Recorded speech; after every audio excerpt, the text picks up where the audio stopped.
ഓർമ്മയിൽ നിൽക്കുന്ന ആദ്യത്തെ പാട്ടെന്ന് പറയുന്നത് നീർനിലങ്ങളിൽ അല്ലേ, അടിമയാര് ഉടമയാര് എന്നുള്ള പാട്ടാണ്. ആ പാട്ട് എഴുതാനിരിക്കുമ്പോൾ 25 വയസ്സേ ഉള്ളൂ അല്ലേ, 25ാമത്തെ വയസ്സിലാണ് ആ പാട്ട് എഴുതുന്നത്. അത് എഴുതുന്നതിന് മുൻപ് സ്റ്റുഡിയോ ബോയ് ആയിട്ട് വർക്ക് ചെയ്തു അല്ലേ, അതിന് മുൻപ് വാർക്കപ്പണിക്ക് പോയിട്ടുണ്ട് അല്ലേ, നിർമ്മാണ. പിന്നെ അതിനുശേഷം പോയിട്ടുണ്ട്, പാട്ട് എഴുതിയതിനു ശേഷം പോയിട്ടുണ്ട്. ഞാനും എന്റെ മെയിൻ വാർക്കപ്പണിക്കാരൻ സുഹൃത്താണ് വിജി, കൂടെ വന്നിട്ടുണ്ട്. വിജി ഇപ്പോഴും എന്റെ കൂടെയാണ്, ഇപ്പോഴും ഞങ്ങൾ ഒരുമിച്ചാണ് ഇപ്പോഴും ജോലി ചെയ്യുന്നത്.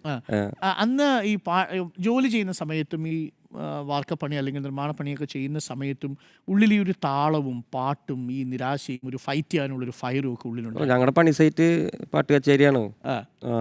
കട്ടയെടുത്ത് വെക്കുമ്പോൾ പാട്ടാണ്. അപ്പനൊക്കെ ഭയങ്കര പാട്ടുകാരനാണ്. അപ്പനൊക്കെ പണിക്ക് കയറി കഴിഞ്ഞാൽ ഒന്നില്ലെങ്കിൽ റേഡിയോ ഓണാക്കി അപ്പനും മോനും കൂടി ഒരുമിച്ച് പണി പോകാറുണ്ട്. അയ്യോ, ഞാനപ്പനും വളരെ ഒരേ ടീമിൽ പണിയെടുക്കുന്ന ആൾക്കാരാണ്. അപ്പൻ്റെ കൂടെ പണിയെടുക്കാൻ പറ്റില്ല, ഭയങ്കര സ്പീഡാണ് അയാൾ. ആണോ? അപ്പനും മോനും കൂടി പണിയെടുക്കുമ്പോൾ അപ്പനാണ് സ്പീഡിൽ പോകുക. അപ്പൻ നല്ല സ്പീഡ് അപ്പൻ്റെ നിന്ന് കിട്ടിയതാണോ?